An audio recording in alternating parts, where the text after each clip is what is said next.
This Corey Bradshaw, Mr. RTBA, Mr. These Boys Can't Touch Me on my worst day. And this is JJ Solomon. And this is the Spit Bucket Podcast.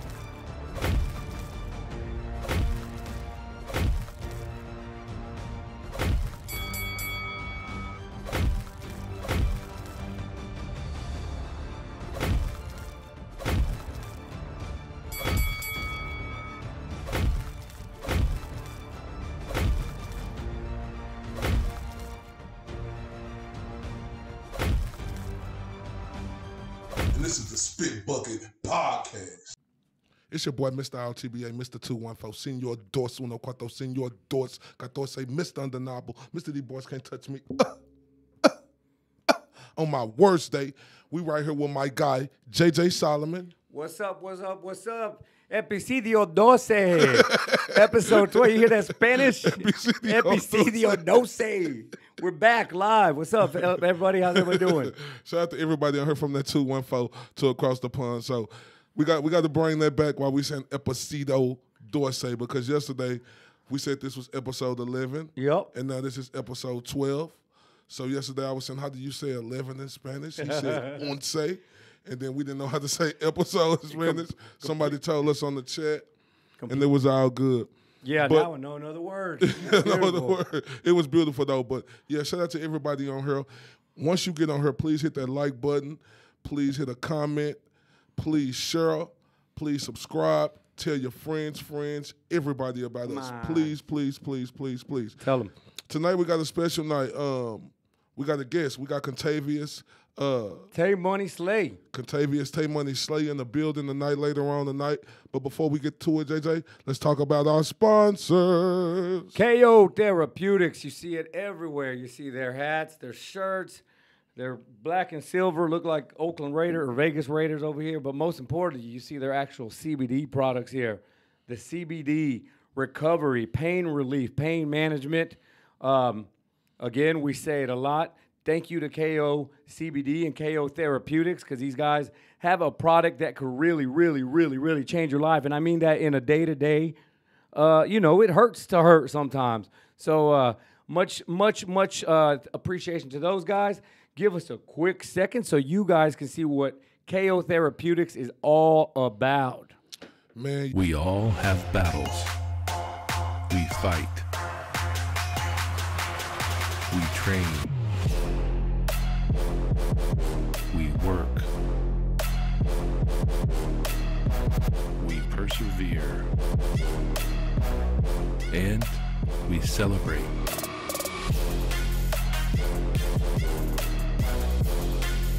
We are all one. I can't do anything if I can't walk in my prosthetic. It's a lot of pain that I feel throughout my day. It can be very intense. Now I just put that balm over it and it will heal up much faster and it will let the callus recover. That's amazing. It is a total game changer. I am hooked. I'm just hooked. Life is hard. KO makes it better. KOCBD.com.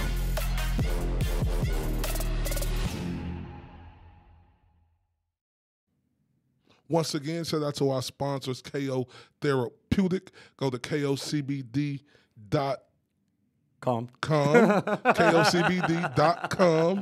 Y'all make sure y'all go put in that special code TSB10 and get a discount. So make sure y'all go to KOCBD.com. Listen, I'm talking to all the boxers. I'm talking just to all athletes, periods. I'm talking to hard-working men and women just in general in life who do supremely hard labor. KO Therapeutic is the answer, like Allen Iverson. Tell them, Jay. 100%, man. Just give it a try. If you're hurting, if your back hurts from, my back hurts that's why I grew my beard out. I used to lean over to shave, and I used to get back pain from, that's not why I grew my beard out, but for real, man, like little things like brushing my teeth and stuff like that would hurt. So, yeah, y'all check them out. Again, big salute, big thank you to the folks over at KO Therapeutics. But, bro, we left yesterday talking pound for pound, and we still had – most people understood, but there was one person that still was giving all sorts of hell. He called us ugly. Yeah, he called us ugly. He called it ugly. I'm like, this is a grown man. calling us ugly. And, you know, I wanted to reply, but I had other things to do. So what's that dude name? I can't even pronounce It's like a rum. No, it's AXL. Yeah, you know what we're talking about. Are, sir. Because when we put this up on Instagram, this is directly to you. You said me and my guy ugly. Well, we want you to come on our live tomorrow on Instagram Live, or when we in the studio, and we want you to tell us what dude who you think is cute. Let's hear his pound for pound hottest YouTubers.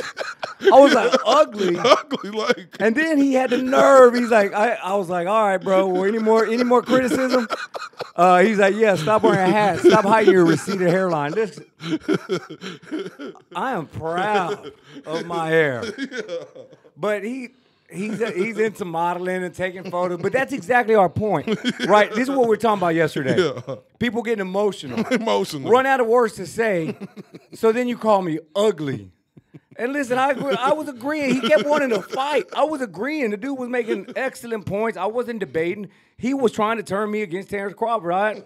Look, he didn't like the fact that we had Crawford at 3 and Inoue at 2. So put Inoue at 3 and leave Crawford at 2. It ain't going to hurt my feelings. You're not wrong. I'm not wrong. None of us are wrong, bro. So I don't know what all that was about, but still, it just kind of proved our point about emotions in boxing, and whenever their favorite fighters aren't where they want to be, then they just go to name calling. Like, he didn't say he thought I was handsome when Terrence Crawford was number 1.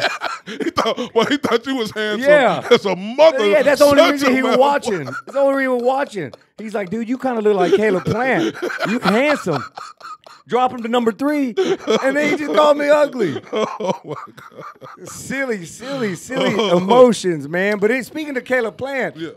We saw the kickoff presser today, bro. What'd you think? Oh man, you talking about what did I think? I like, now that card is starting to look real tasty. It is, man. On October the 15th, and it's looking real tasty too because you have Deontay Wilder versus Wilder-Helenius coming back, who headlined in that card. Yep. And the co-main event is Anthony Dirrell versus Caleb Plant. But this is what stood out to me, right? You know, you reap what you sow. Right? You reap what you sow. That's a true thing, Jose Jr. You reap what you sow. So when you say things, don't be looking silly if that karma come back at you. Anthony Dirrell, Caleb Plant said this yesterday. He put up a post of Bernard Hopkins. Oh, yeah, man. Saying, I'll never let a white boy beat me. And Caleb Plant broke it down so eloquent. I did like that. He said, in life, you know, it ain't about races, you know, whoop-de-whoop. You remember what he said, Jay? He said it ain't about, and I'm sorry we don't have the video clips at all. It happened just a few hours ago, so we don't really have any of the footage yet. But he essentially said, in life, it's not about race to him. Boxing isn't about race to him. Obviously, you know, he's a cultured dude, and he was just addressing that, you know, why don't you like me, Anthony? And he kept saying, oh, nobody likes you. Nobody likes you. To me, who gives a damn? It's boxing. Like, you want him to hold hands with the rest of his division? So I saw what Caleb, I like what Caleb Plant had to say. I thought what Anthony Dirrell was saying was a little off, man. It made no sense. It's not really what you want to talk about in a press conference. You're trying to promote a fight. And Caleb Plant's married to a black girl. Yeah, married to a black girl, and then he gonna talk about he hate him. Why do you hate him, Anthony Dirrell? That's like Caleb Plant was saying, you mad because I don't want to play rock, paper, scissors with the other 168-pound fighters in the division? What, you want me to come do a kumbaya party all night long and us, you know, do all that? That bothered me, you know, like, but yeah. And look, man, you know, Dirrell and his family, they've shown some signs. His camp has shown some signs of just some tacky behavior, sucker punches and stuff like that. Look, I'm not the biggest Caleb Plant fan. I really am not. In terms of, again, let's say we're getting into fan favorites and stuff. I'm not that crazy about his fighting style. I don't think he's gonna go down as one of the greats. But at the end of the day, I respect the man and yeah, I was just confused with the hate. That's a powerful word, dude. It's a powerful word. Like, when you say hate, you know, you got to understand the meaning of hate. Like, it's deceitful and a lot of other rigorous things that you could say when it comes to that word hate. And when you say you hate him, like what have Caleb Plant did to you to make you hate him? But Caleb Plant, he was hitting them where it hurt. He said, yeah, you a 2-time champion. Yeah. But when have you ever defended your belt? Because, JJ, I'm like this. I agree with Caleb Plant on that. You could become a champion, right? But this is my thing right here. A real champion, you're going to be able to defend your belt. Yep. Agree or disagree? Agree 100%. You made that point yesterday, and it's kind of a known concept in boxing. Hell, not just boxing, sports, life. You bust your ass to become champ, but then what happens? You got the money, you got the fame, you got the glory, you got the riches. It's harder to stay champ. And Caleb Plant made that very abundantly clear that yeah, you've been champ before, which, hey. 2 times. Yeah, that's a big thing, but he didn't keep that discipline. He didn't keep whatever it is that a champ needs to do to remain champion. Caleb Plant brought that out today, and it was – and no, they were under each other's skin. They were under. I was gonna say Caleb got under his skin, but Dirrell got under Caleb's skin too. Listen, I'm gonna say this. I hope this doesn't offend anybody, but the beginning of the press conference, Caleb Plant was Mr. I just want to thank Mr. Al Heyman and Mr. By the end of it, he's like, bro, what you ever do to me? Whoa. Yeah, so he's got that culture in him, man. Caleb Plant is a cultured. He vibes with the people, with the community. Yeah, I think he's a guy who get along. Yeah. I think Caleb Plant is the type of guy who get along with everybody, and I think that was a tasteless move by Anthony Dirrell by putting that post up saying, I'll never let a white boy beat me. And what happened what happened to Bernard Hopkins, man? The white boy, not only did he beat him, I love you, Bernard, but we got to let the truth come to the power, and the power come to the truth. That white boy knocked you out of that ring. Yeah, Joe Calzaghe showed him why he's one of the GOATs, bro. So, I think it was real tasteless, right? And I don't cheer for guys who tasteless like that, who try to bring up race and bring race into the equation of anything you do. Just because I'm black, JJ. You're Mexican, JJ. I'm black, JJ. You're Mexican, JJ. That doesn't mean anything. You understand me? Like, you may be better than me in playing basketball. Nope. But just because you're Mexican, that don't mean nothing. You just a better basketball player than me. What? Oh, the stereotype. Oh, because I'm black, I'm supposed to be a better basketball player? What? Because you Mexican, you supposed to do what? Play soccer better than me? Like, I hate that. You see black guys coming in soccer. You see black guys coming golf. You see Mexican guys coming football. You see it everywhere. Bro, so, I got a homie over in Mansfield, bro. His name is Key. And, dude, you look at this dude, he looks like a baller, bro. He's about 6'3", got dreads, bulky as hell. Mm-hmm. He went to Texas A&M, black dude. You know what he went to Texas A&M before? Mm-hmm. Swimming.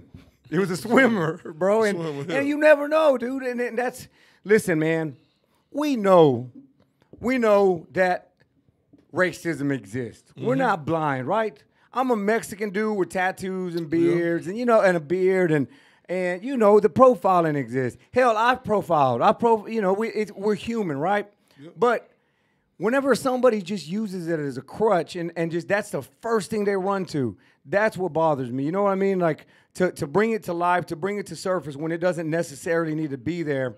If racism comes up, and if somebody gets treated unfairly or if somebody gets abused because of racism, yeah, absolutely, we need to address it. But for it to be, I am not going to let a white boy beat me. No, the conversation should just be, look, I'm not going to lose this fight. I don't give a damn if you're yellow, black, green, whatever. I'm not going to lose the fight because I've been working hard. What the hell color got to do with it? And my thing is, too, when somebody say something racist about black people, right, let's be honest. I mean, we know the history, but when people say stuff racist about black people, you see black people jump out the gym. Oh, you're being racist. You're being racist. Well, I want to see if any black people gonna speak up for that, because that's what Anthony Dirrell did in that tasteless moment that he did on Instagram. He trying to do a divide and conquer between it. It ain't even about that, right? But I just want to see how black people are going to show up and show out to back away from them words that Anthony Dirrell said. Because when somebody say something racist about a black person. You see a lot of black people jump out the gym, but this dude clearly made a racist statement saying he ain't gonna let no white boy beat him. I wonder how the black community is gonna react to that. Yeah, and let's just be honest, bro. Bernard Hopkins got away with it because he's Bernard Hopkins. He's a legend, Hall of Famer. You know what I mean? And it didn't make it any better. It's a damn shame that if you're more famous, you can get away with more things. But listen, dude, it's the world we live in. It's up to us. It's up to us to acknowledge, okay, yeah, there's an issue, but this guy next to me, I love him. This guy is a human just like me, just like we talked about last night, man. So it's a very sensitive subject. Hell, honestly, it's scary to even bring up, considering we're trying to build something here. Mm-hmm. But like you say, bringing the truth to the power. And the power to the truth, what I mean? Like, yeah. It's something that we need to work with collectively, man. Obviously in boxing, the Mexican versus the black damn thing it drives me crazy, but it's there. I mean, we see it every day. I hate that we see it. Like, I hate that I get criticized if I criticize Canelo. I hate that if you criticize somebody, or like when you were supporting Canelo against, I don't even remember, then they call you those words, and I don't, again, I try my best when I'm arguing or when I'm debating with somebody, I try to understand them. I try to understand why they're saying what they're saying and why they feel those ways. I swear to God, I try to understand. And it took a while, but listen, I will never know, Corey, what it feels like to walk in your shoes. I will just like I would never know what it feel like to walk in your. Yeah, I understand. Yeah, I will never know what it feels like. I'm my fifth generation Mexican here, American, right? My folks been here for a long time, but my grandparents were treated unfairly, but not like your folks were treated. True. And I don't know what that pain feels like to know just a couple generations. So, I don't either. Yeah. I'm just saying, I don't either. I'm just saying, like, I know the history of it, but I don't either. I'm just like you, JJ. I'm a generation. I grew up the same time. Did I see racism coming up? Yeah, but not horrible like that. Obviously, you seen racism too coming up. It's certain areas that you couldn't go to that you will get profiled. If you just think about us going to the airport, JJ. We go to the airport. Listen, there was one time. One time I was working. I used to travel a lot. I'm a sales guy, right? I was in Missouri. I think it was Joplin, Missouri. Maybe, I don't remember, man. But I had to pee bad, right? I had this beard out. I run into the hotel. I had my backpack. I threw my backpack on the couch, run to the restroom, and I walked back out. Every person in there was on the phone, scared. Like, I told them, look, guys, I just had to pee. False alarm. But yeah, dude, we get profiled. But here's the thing, dude. We get profiled and we get treated wrong. But listen, that's happened. If there's a pie chart, this amount of the time compared to all the wonderful people I've met. Yeah. Bro, like, I met your in-laws. I met your family. Yeah. They welcome me with open arms, bro. Like, look at it. Likewise with your mama and your daddy. You remember that night at the suite when I said it's when I would say it's 1-1. Yeah, you had. I forgot how you had to fight. But your mom, she looked at me. She said, "Corey, what are you looking at?" Like, that's how. Like, it was just that good feeling. Like, it's all love, man. It's all love, and I just wish everybody would take a second to put those ugly feelings away, because we need to address them. We do. And I don't want to get on a soapbox and open up a whole damn debate. This is how I feel. This is how I live my life.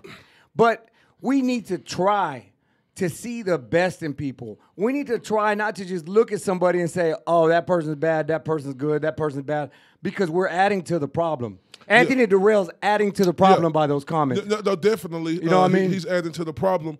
But my thing is, what's going to be the factor of the situation? Are the same people going to show up and show out when they feel like the black community get a certain type of words said to them? Look what this dude said to this dude and what race he is. Is that right? So it's okay for the black dude to do it? It ain't okay for nobody to do it. And that's what we're trying to set the trend on and get away from that. And we're going to definitely address it every time somebody do something foolish and say some racism stuff. Because like Caleb Plant said, in life and nothing. Racism has nothing to do with if you're better than somebody. Just because I'm black and you're Mexican, like I said, if you could jump higher than me, okay, you're better than me and jumping high. If I could swim faster than you, yeah, you can't catch me. I'm better than you. Like, you know, like woo-dee-woo. But JJ, also on that card, I want to get to it. Also, oh, my bad, ladies and gentlemen. Where the hell my thing go? What you looking for? No, never mind. It's down there. But also on that card, I want to get to it because I ain't gonna lie to you, Pastor Wilder. Whoo! Everybody from the 214 to across the pond. Did y'all see the Reverend preaching today? You said Pastor Wilder? Pastor, did y'all see the Reverend preaching today? Look, shout out to Deontay Wilder because that's what type of background he grew up in. His daddy was a pastor. So, you know, that's just going to be automatic in him, in his word play and his lingo and the way he expressed himself. But JJ, Jose Jr., I seen some things questionable about what Wilder was saying today. He was saying how he had been thinking about retirement, and a few times he had to tell his kids he want to do this again. And JJ, you know how I feel about fighters who say they was thinking about retirement, and then they asked him, Deontay Wilder, did you miss that feeling? Because you 42, like everybody he done been in the ring with, literally. Everybody Deontay Wilder been in the ring with, he done knocked them down. Literally, every man he fought. They said, Deontay Wilder, do you got that feeling to where you're ready to come back and put one of them spectacular moments again? He said, honestly, no. JJ, talk. It's scary, bro. And listen, just like I just got through saying, I try to understand. How can you not? We've talked about this before on our show. When Deontay Wilder's number one motivation was getting his family set, and the dude did a hell of a. You don't have to like his style. You don't have to like the crazy stuff he says. You don't have to like the excuses. But as far as being a man and taking care of his baby girl, his little girl. He did his job. He did his job better than a lot of us did. Oh, preach. You know what I mean? Preach, JJ, preach. But, dude, he went through some wars, some hellacious wars. And listen, Deontay Wilder's not the most skillful boxer. He got to where he was because of a gift in his gloves. They're just loaded. He's a monster with these. But to that point, he's not a gifted boxer. And he took these beatings to a gifted boxer. Tyson Fury was born to be a boxer. He was literally named after Mike Tyson. So he took a beating. So do I understand Deontay Wilder's thought process? Yeah. Do I think it's a bad idea for him to coming back in the heavyweight division against somebody like Wilder-Helenius who's hungry? Can you imagine the hunger? Can you imagine the motivation Helenius has right now? I can get Deontay Wilder on my resume. The only man who's beat him is Tyson. Real quick. Finland, he from Finland too. And he was talking about how he been boxing since he was 5 years old and how he been promising his country of Finland that he was going to bring them a world championship belt, JJ. So when you say Wilder-Helenius got it in him and he still got that passion and he's driven in real life for this moment, it's a difference in what I've seen between him and Deontay Wilder in that press conference. That hunger, bro. That hunger. You're talking about two complete... Wilder has arrived. He arrived. He's super famous. One of the most well-known boxers in the United States. He has arrived. Helenius is still going. That's what he wants. He wants Wilder's life. Now Wilder had to convince himself to come back. Do I want to go to the training camp? That's dangerous, especially at that weight division, dude. So I'm excited to see Wilder back. Like I said, Wilder really won me over the years. Wilder's undefeated record, I wasn't crazy about him. Wilder won me over when he lost because he put it all on the line. He came back. He made excuses. Yeah, I didn't like that, but you know. You know, he came back and he showed that he really, look, he made excuses, ladies and gentlemen, but he came back and he showed he really mentally and physically prepared himself to go in there to put on the performance of a lifetime against Tyson Fury. Unfortunately, that didn't happen, but he showed that character. And that's what we look for in people, period. In the jobs we do, they want to see that character in us. When the going get tough, are we going to sit down and go Indian style, rock back and forth, or are we going to get up and go get it? Yep, and bro, I'm excited for Wilder to be back because he brings that buzz. He brings that excitement to the heavyweight division. And you know, when there's a Wilder fight, you kind of get that feeling of the old days where it's almost like, all right, guys, what are y'all doing tonight? Y'all watching the fight. You don't even have to say the name. Everybody knows it's Wilder fight. So I'm excited about that. I'm concerned. I'm concerned about his health. We know there's something not all there with Wilder. We know that he's had some issues. We don't know. Again, we don't know. We don't know, but his actions. The signs point to something ain't all there. He didn't take that. Listen, we don't know. We're not doctors. But what we seen, the signs, it showed us that them losses affected him in a major way. Like I said, we're not doctors. You know, but if anybody who got eyes and got 20/20 vision and can hear good was watching Deontay Wilder and how he reacted after he took that loss to Tyson Fury, we seen that affected that guy in a tremendous fashion. And like we said, man, we've said this before. You lose a fight. I literally just had this conversation with my son, dude. I said, I love to see you guys compete. I had that conversation on my way here today. I love to see my kids competing. I don't care about the wins or losses. Because winning and losing they're both just as important in life. You have to learn them both. You have to learn how to win. You have to learn how to win gracefully, but you also have to know how to lose. It's a big gracefully. It's a big part of life. And to me, Deontay Wilder still hasn't accepted that loss. And as long as you don't accept that loss, you can't grow from that loss. Yeah. Oh, JJ. Jose Jr., boy. That's just how I feel, bro. Jose Jr., you hit it right on the nail, right? Because the way he was talking today, the way he was talking, you would think Deontay Wilder never lost a fight, and he still got that perfect record with perfect knockouts. When you say you could look at a guy like, look, I'm glad Deontay Wilder back. He great for the sport of boxing. And I'm American, and because he American, I wish him very well. You know, when it comes to the sport of boxing, you still got to get in there and win. I ain't going for him just because he American, but because he American, I wish him very well. 100%. But like, JJ, I'm worried. Yeah, man. About Deontay Wilder. Like, this dude, Wilder-Helenius, he is hungry. This dude understands his moment right now because this always happens. You have the heavyweight fighters who've been on top for a long time. Deontay Wilder. Let's keep going all the way back, Anthony Joshua. Should go to Larry Holmes and I'm Tyson. just saying, yeah, but I'm just speaking of recent. Yeah. They've been on top. They've been enjoying the fruits of their labor, like them grapes. Just fanning you some grapes. Laying on the thing, Yeah. swinging. It's been the what that dude say? Must be nice, must be nice. I'm just saying. And look, as we seen with Anthony Joshua, look how he done dwindled a little bit. Not saying it's over with him. Look at Deontay Wilder. Look how he done dwindled a little bit. Look at guys like Helenius, who always been on the cuff, but haven't been able to jump over that mountaintop. Now with these guys, they've been enjoying the fruits of their labor. Like you stated earlier, don't get up with that same hunger to get in the gym, to do them jump ropes, to go them, run them extra miles, do them extra Watch what you're eating. Events. Watch what you're eating.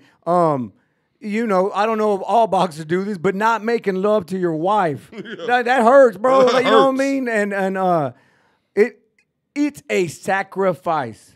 And again, we're beating a dead horse with this. I'm excited for Wilder to be back. But let's talk X's and O's. Let's talk about in the ring, though. Listen, before today, I was excited for Wilder. I thought he was back. I'm a little bit worried about what he's saying. But let's say healthy Wilder, motivated Helenius, none of all the stuff we just talked about. How do you think the fight plays out if it's best case scenario for both gentlemen? I don't know. I truly don't know. This is a fight I can't call, right? I really can't call it, but if I'm looking at Deontay Wilder, then I seen the video. Shout out to my guy, Dr. Trav FDY. He said the betting numbers are like plus 700, like for Wilder, right? Wilder's the underdog, or no. Oh, okay. All right, I see. So yeah, so plus 700 would mean Helenius at plus 700. So that means you put up $100 on Helenius, you win $700. Yeah. So he's a big underdog. Hell, I might just go put some money on. Helenius. I ain't lying. I've been watching footage of Helenius. You know, ever since we've been scrolling up our articles the last couple of weeks, they've been talking about that this was the fight. Helenius can fight. He's a good boxer, bro. He could box. Like, he's no Tyson Fury. Sure. But he have some of them same aspects of Tyson Fury, and I think he is a harder puncher than Tyson Fury. When I tell you this guy 1-2 is a problem, and when I tell you this guy is vulnerable, I mean, when I tell you this guy has a great uppercut, I don't know how this fight gonna go, but I don't know where Deontay Wilder at. Like you said, I don't know how he accepted his loss, but I ain't lying. I know Helenius is hungry. I'm leaning towards Helenius, bro. And and here's the thing: when you pick against, listen, when Wilder fought Ortiz, remember I always told you I always pick the better boxer. When Wilder fought Ortiz, I thought Ortiz was going to win. Nothing against Wilder, but my heart, I'm always going to put the boxer. But Wilder proved that one shot, and you can never really just truly pick against Deontay Wilder because he will end it like this in a blink of an eye. He almost did it with Fury a couple times. Even though he was getting dominated, he was losing to Luis Ortiz and ended it. So when Wilder's going up against a damn good boxer, it's dangerous for him, but he's got that luxury of that super hand. Now, I want to take a quick second because somebody mentioned in the chat. Hey, Nicholas, I just seen that's that. a hell of a point. That's a hell, but I don't necessarily agree with it, though. I do, 100%. But yeah. Go ahead and read it, though, Jay. Yeah, so Nicholas says, let's be honest, it's easier to take a loss in the other sports. Losing in boxing has to be hard on your psyche. You lost and got beat up. We've heard a million times, boxing is the loneliest sport there is. It's you and another man or another woman fighting for your lives. There's no team or nothing like that. It's you, and the objective is to hurt the other person. Okay, but that's the sport, one-on-one. 100%. It's the sport, one-on-one. It's no different than any other sport. Boxing is just a one-on-one sport. Yeah, but when you lose, you didn't lose more points. You didn't give up an extra field goal. It wasn't a buzzer beater three-pointer that beat you. It's an ass whooping that you took. Okay. Imagine getting hit 200 times to the head by another man 200 pounds. That's in some cases, but in all cases, you don't just get your ass whipped. It be in cases where Wilder's was. Wilder's was when you have close fights or whether the judges got it wrong. No, when you make it to this level, because if you're a top breed fighter and you're coming up, you're going to be able to beat all the other guys. You're going to make it to the level to where you're making some real good money. So that means if you're making it to the top, that's just like the football teams, JJ. The top make it to the playoffs. So eventually when you start making it to the top and you have to fight them other contenders, it's going to be one of y'all win and one of y'all lose. So I look at it as the same. I ain't making no excuses for these fighters. I'm not doing it. I'm sorry. Yeah, bro, but it's 12 rounds of leaving your soul in the ring. Like Arturo Gatti and Mickey Ward became best friends, bro, because, listen, if you've never been in a ring, I go spar for 1 minute. It is the hardest sport there is by a mile. And you could probably sprinkle in MMA on there too. Hold up, so you telling me if you ain't never played quarterback a day in your life, go play quarterback. Go play quarterback for 1 minute, JJ. Hey, listen, but when you're playing street ball, go play quarterback for 1 minute. When you're playing street ball, you sign up. Hey, I'm all-time quarterback. Nobody says, hey, let me go fight the biggest dude here and the guy who's undefeated. You don't say, let me go fight that guy because we're playing on the streets. What you mean? I'm saying when you're playing street ball,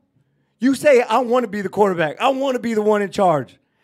You don't. I ain't talking about no. I'm saying if you put into position. Let's not make excuses. No, I don't agree with that. I agree 100%. I don't agree with that. So I what? Agree with hey, 100%, you win some, you lose some, you live to fight another day. That's just like any other sport. You win some, you lose some, you live to fight another day. We giving these boxers a way out. I'm not doing that. I'm not doing that because, like I say, I'm not giving them a way out. If you're the creme de la creme, you're going to make it up there with the other creme de la creme. And you're going to eventually have to fight the other creme de la creme. That don't mean that you're going to beat the creme de la creme. In some fighters' history, you have a lot of fighters who beat them. Let's go to, you can talk about Sugar Ray Leonard, Thomas the Hitman Hearns, Roberto Duran, how Roberto Duran lost. to in embarrassing fashion to Sugar Ray Leonard saying no mouse. Oh. But guess how he redeemed himself, JJ? When he went up to 160 and he beat Ivan Barkley, bro. Ooh. So you win some, you lose some, you live to fight another day. You had to dig 30 years to find that. I'm just giving you an example, though. Listen, Kyrie, your daddy's yelling at me again. Kyrie, if you're watching, help. Crazy little boy was yelling at him for him. Why are you yelling at JJ, daddy? Kyrie, come get your daddy. Hey, no, here's a serious question, though. How are you going to feel? I want to see, how are you going to feel if Deontay Wilder comes out in a dress like Mega I hope Wilder comes out as humble as possible. Like, how do you want to see Wilder come out? This sounds silly, but it's a big part of the psychological part of the game. I really don't care. My thing is, I just hope he mentally prepared and physically prepared to go in here with a guy who want what he got. Like you say, that taste in Helena's mouth is not the same taste that Deontay Wilder got in his mouth. The great, marvelous Marglin Hagler said it's different when you're waking up in silk sheets. And if you've seen Deontay Wilder in that Zoom interview that they both had, boy, that robe he had on was eloquent as, you know, so I don't know. I don't care. It don't matter to me. I just hope he mentally and physically prepared. I hope he got in the pit of his stomach that this guy right here is hungry. He want, and this guy know you. This guy was just sparring you, getting you ready for Tyson Fury. So tell me, JJ, I told you. Yeah. This guy ain't no Tyson Fury and Wilder-Helenius, but he said has some attributes that fit Tyson Fury. Plus, I think he's a harder puncher. Man, and I'll finish with this. I'm going to pick Wilder by KO because he's proved me wrong too many times. I picked Fury all 3 times they fought, but Wilder, man, he's got just devastating power. But I just want to end with it. Or if we want to keep talking, you can. But the last thing I want to say about that is I'm always torn as a boxing fan, especially when I see fighters going through it. As a fan, I'm excited to see Wilder come back. As a human, as somebody who's seen people go through it, as somebody who's gone through it, I wish he'd stay the hell away from boxing and enjoy his family and enjoy what he's already built. So I get torn. It's like an internal battle when it comes to these super fights when we know somebody's gone through something. You know, and I'm just being real. But why? Correct, because it's life, bro. It's life. It's life. But why, though? We saw Deontay Wilder absolutely. And we also saw the Cowboys lose 26 years in a row. What makes Deontay Wilder so special, Jose Jr.? Because, bro, you want to get pummeled to the head, dog. Like football players don't get pummeled to the head. Listen, bro. Let's ask Manti Te'o about it. I'm bro, sorry, I was just watching that documentary on him the other day, bro. I swear to God. Yeah, same here, bro. I was just watching that documentary of how that girl, I mean. Yeah. Go girl. Fooled him. Like, but that's my, because you know Notre Dame is my college. Yeah, I was thinking about you the other night because I know you love Notre Dame. I'm thinking like, Manti Te'o, you was the top linebacker in the world. You mean to tell me you was that self-con? I mean, I guess it happens to the best of us.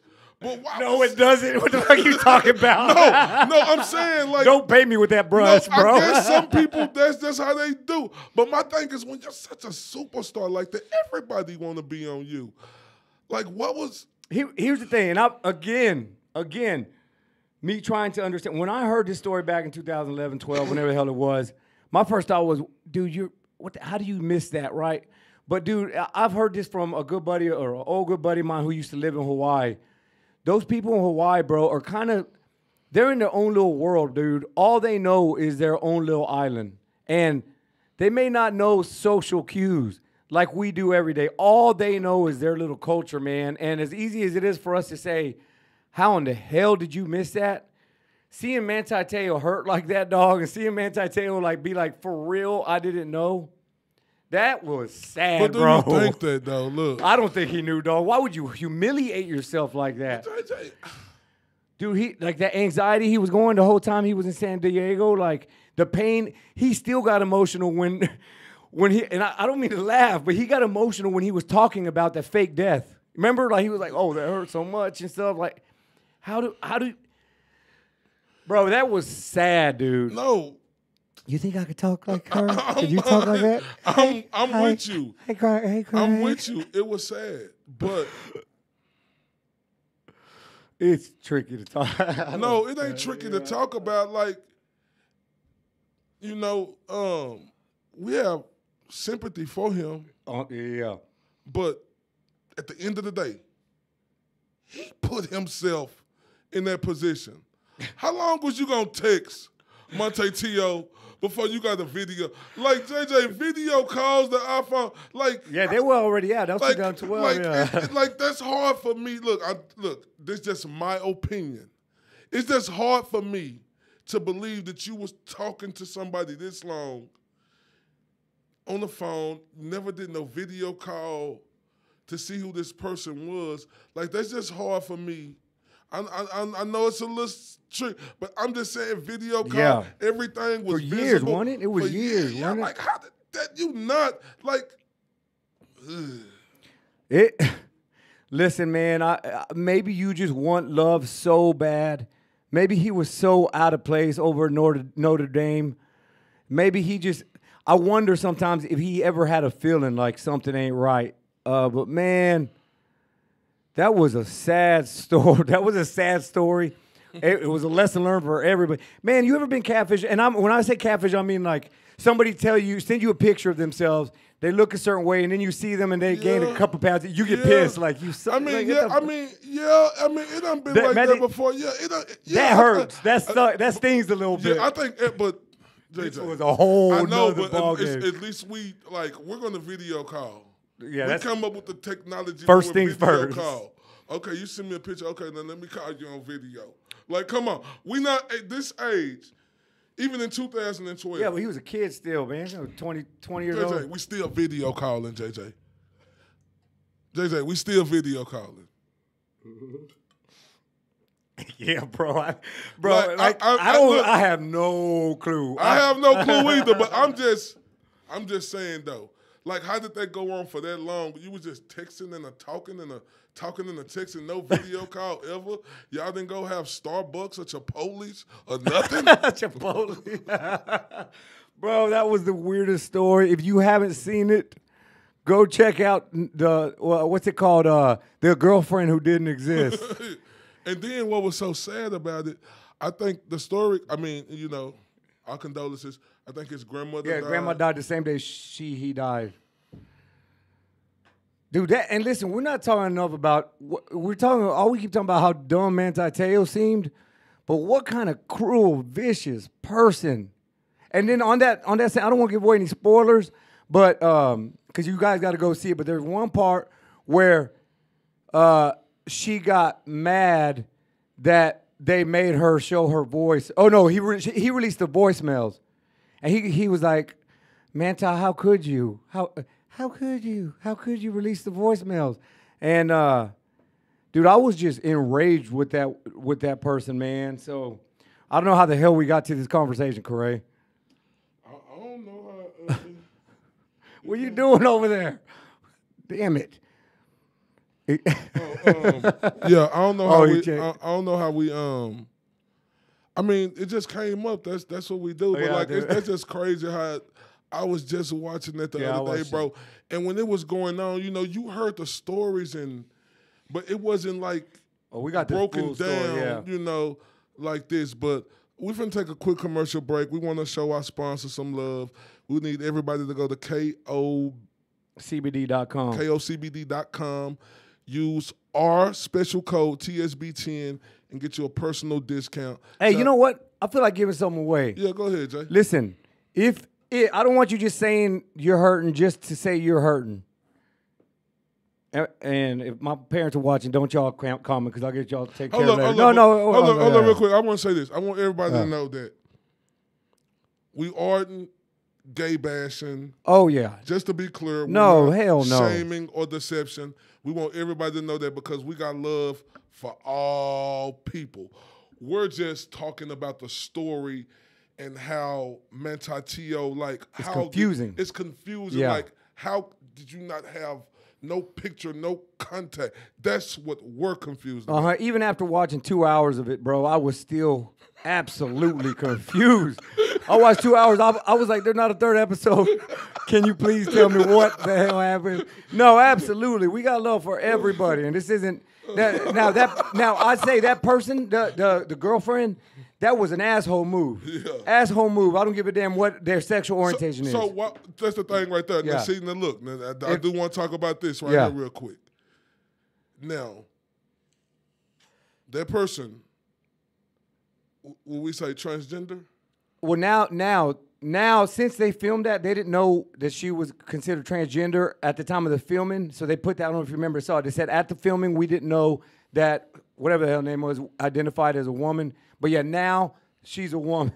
She's a woman. So this the thing right here. Yeah. When you hear a lot of people who say tasteless stuff about transgenders and gay people, because transgenders and gay people, they got the right to be who they want to be. You know, they got the right to do what they want to do and walk from the 214 to across the pond and be themselves. You know, if you're a real person, you have no problem with that. We hear a lot of people bashing gay people, bashing transgender people. We done seen a lot of gay people and transgender people get rotten stuff done to them. Now, what about when the transgender person does the horrible thing that they did to Taae? Yeah, that was terrible, man. Where is the ridicule on that? Where is the LGBTQ showing up and showing out for that? You're 100% right. That I keep forgetting the name, or Lanali or whatever the name is. That was just a shitty human move. What you do, you know, is that's nobody's hating on you for that. That was an evil thing to do to somebody who appears to be a really good, really naive person. Obviously, super naive, very spiritual person. That Taae dude left everything in God's hands. And again, now, but we keep touching on real controversial subjects. He said God told him to go to Notre Dame. Yeah, exactly. He went to a college that he didn't want to go because he felt that it was God's. So I say that only to say Taae was a very spiritual person. So he believed in the best in people. So yeah, absolutely. You know, this by no means is that. That was a terrible thing to do. And I forget the fake girlfriend's name. I forget the name, but that was an asshole.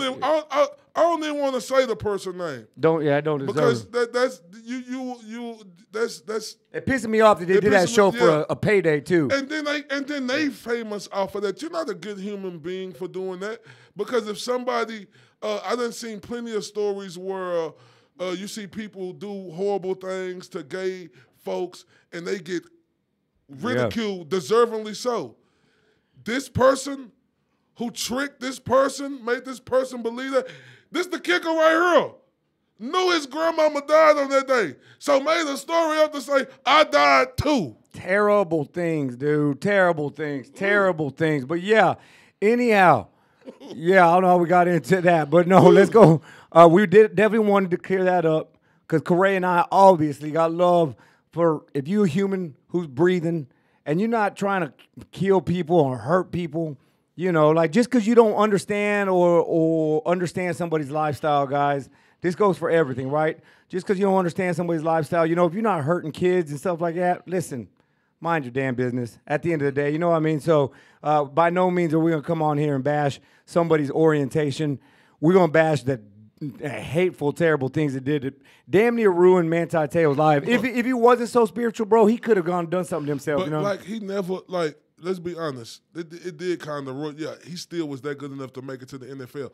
But Taae was supposed to be an all-time great, JJ. 100%. It kind of ironic that he got drafted to San Diego, where Junior Seau went to, and like it was almost like Junior passed the torch to Taae. It was perfect, but man. He was supposed to be an all-time great. You talking about that didn't mess with him? Yeah, he got that cost him didn't mess with him mentally, millions. physically, everything, financially, everything. So but they don't talk about. Let's go to KOCBD.com. Shout out to KO. Hold on. Also, like I said, if somebody wants to, if somebody's hurting, if somebody's back is hurting, like if you're suffering through chronic pain, or if you got a kid who's suffering through some pain, or a wife or a husband, let us know. We're gonna give one away. So the first one we see, and if you're not hurting and you're just trying to, you know, whatever, don't you know? If you're going through pain, because we really want people to try this stuff. KO CBD is great, and I use it every day, and I'm willing to put my word on it. So hit up our inbox. First one we see in our inbox. On Instagram, on Instagram. But you got to follow us. Hold up, no, we ain't no, hold up. No, man. No, we're not finna make it that easy for them, though. They got to follow us on the Spit Bucket Official. They got to go comment KO. They got to go comment on our last video, KOCBD. Just put KOCBD or just comment KO. Yeah. Make sure you comment. Make sure you follow us and make sure you inbox us. If you do all three of them things, the first one to do that, y'all get a and again, if you're not hurting, don't do it. We're not just sitting here, you know, like I want people to try this because it's really helping me out. So that's why we want to do it. And like one person at a time, you know, and obviously word of mouth will get out, but this stuff works. So we'd love to help one person out there. Trust me, if we could afford to help everybody out there and give all these things out, we would. But I just want somebody to see. So then y'all can come back and comment and say, wow, this stuff really does work. So go on, follow the steps that Corey just said. Like, comment, and then shoot us an inbox if you're really hurting, and we'll get you something. But let's take a look at our homies over at KOCBD. We all have battles. We fight. We train. We work. We persevere. And we celebrate.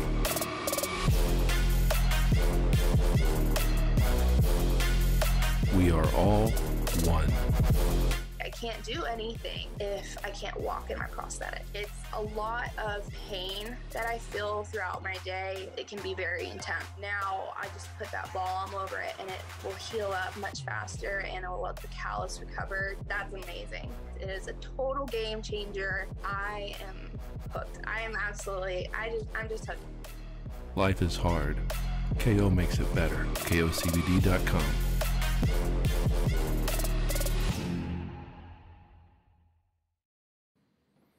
All right. Again, special thanks to our friends over at KOCBD. Go check them out, KOCBD.com. Use the code TSB10, and I promise you, you will thank us later because it's life-changing.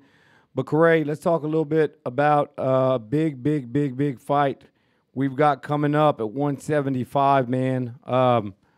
We saw Bevo pull off the upset against one Mexican legend, future legend, future Hall of Famer. But now he's fighting another up-and-comer. Guy's had a lot of buzz for a while, Zurdo Ramirez, for the WBO title. Or is it WBA? I'm not sure. I think WBO. You talking 44-0, Zurdo Ramirez against Dimitri Bivol, coming fresh off an incredible performance that launched him into pound-for-pound rankings around the world. Man, I'm excited about this fight, dude. I'm excited about this fight because we've been talking for a long time that, you know, Bivol looked great against Canelo, right? But the thing is, Canelo was a smaller guy, a much smaller guy. Hell, Canelo's a small 168. So seeing Bivol dominate Canelo, you were kind of supposed to do that, right? Kind of supposed to do that, but now he's going against somebody his own size with a pretty good skill set with some super high confidence. Zurdo's won 4-4. He's stopped his 4 opponents at 175. Dude, I'm ready for it. I think it's a hell of a test for both of these guys. Going to answer a lot of questions. What are your thoughts on it, bro? Oh, I'm super excited about the fight. You know, especially seeing Bivol come off that extraordinary victory against Saul Canelo Alvarez, and Gilberto Ramirez finally, you know, he's been a name in boxing, but he's finally getting that momentous moment where he could really scratch the surface where everybody gonna know who he is, because Bivol got a lot of eyes on him right now. A lot of eyes, especially after beating the reigning, defending, pound for pound, #1 fighter in the world at the time in Canelo Alvarez, and the way he beat Canelo Alvarez. It's a lot of eyeballs on this fight. So I think Bivol's confidence at an all-time high. I think Gilberto Ramirez confidence is at an all-time high because when you look at Gilberto Ramirez, this is a guy who been wanting this fame. Bivol did this in a couple of fights. I done had 44 fights, and you got to start him over me, So I think Gilberto Ramirez is hungry. I think he understands this moment, and I think he understands that he needs to capitalize, and I think Bill will do too. So that's why I think it's a clash of the Titans. I mean, we'll get to it later. Who I think gonna win the fight, but I think they both gonna be mentally ready for this fight. You're right, bro. I still think everybody. We got our boy Dwayne who calls Bivol he thinks the world of Bivol, and I think he's a hell of a fighter too. But again, and he's got some great names on his resume.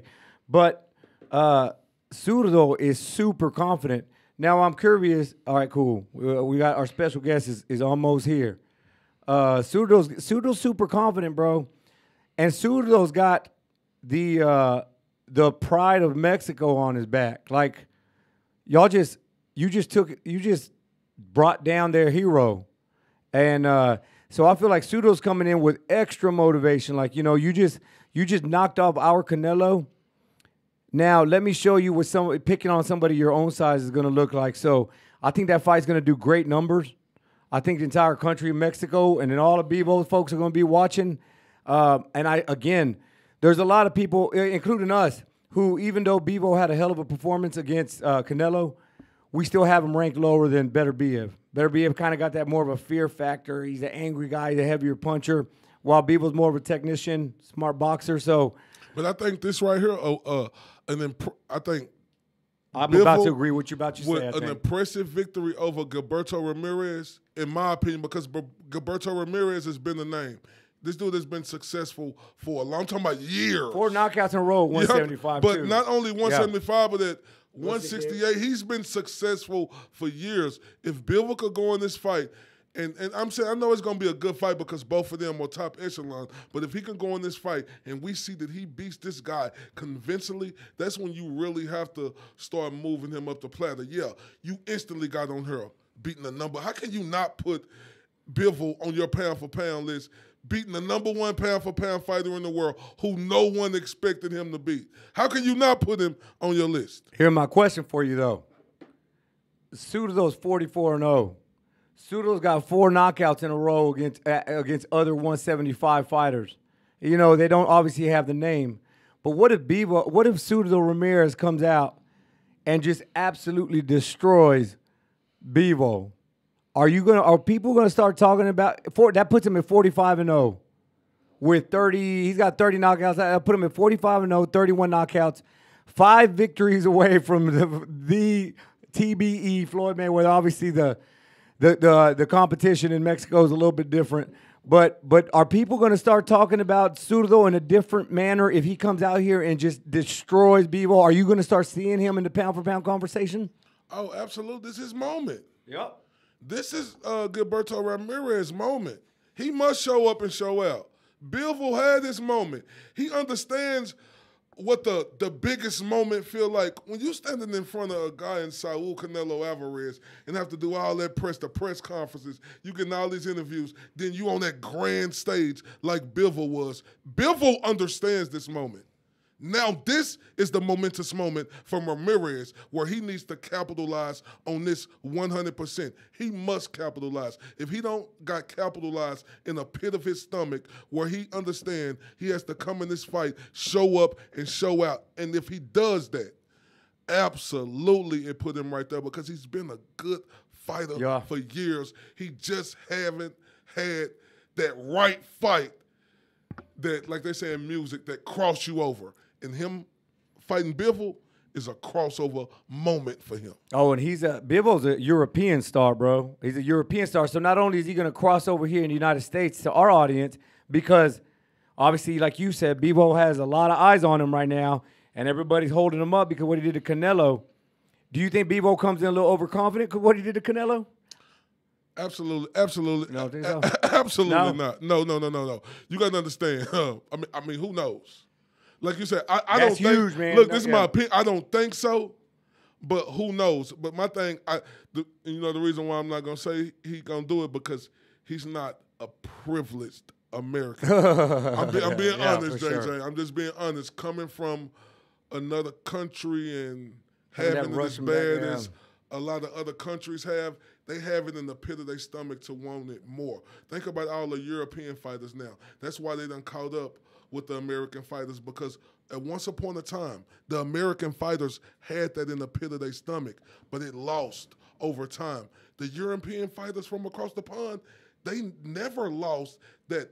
They had that, even wanted it more, because they always got the short end of the stick for years, where you had to come over here to the United States to fight if you wanted to make some money. I feel you on that one, brother. I'm excited about it. Obviously, the premature pick right off the bat, without me just going in and fully studying it, I'm gonna, you think Bebo's gonna pull it off, but I'm not gonna make my official pick. I'm excited about the event. I'm excited that they made it happen. I'm excited for what happens after the fight, because you got Better BF sitting over there. I know we were supposed to talk about it last episode, but his fight got postponed because of an injury. But there's a lot of firepower in that division as well. So damn, this year, like this, it's crazy, dog. I know, but it could have been so perfect with Errol Spence versus Terrence Crawford, just to cap every. Oh, yeah. With the way these fights go in Bivol, I'm even excited about Canelo versus Triple G. Yeah. Like seriously, JJ, like Errol Spence versus Terrence Crawford could have been the biggest cap off. And like we was talking about yesterday, as you mentioned, talking about yesterday, as you mentioned, that Fury and Usyk is already looking for a date, possibly in December. How does that? Yeah, bro. Hey, I'm good with Fury Usyk. That could be my Christmas gift too. No, but yeah, you're right. You're right. It's not the gift. It's not. I mean, yeah. Look, that'll be very interesting, right? Yeah.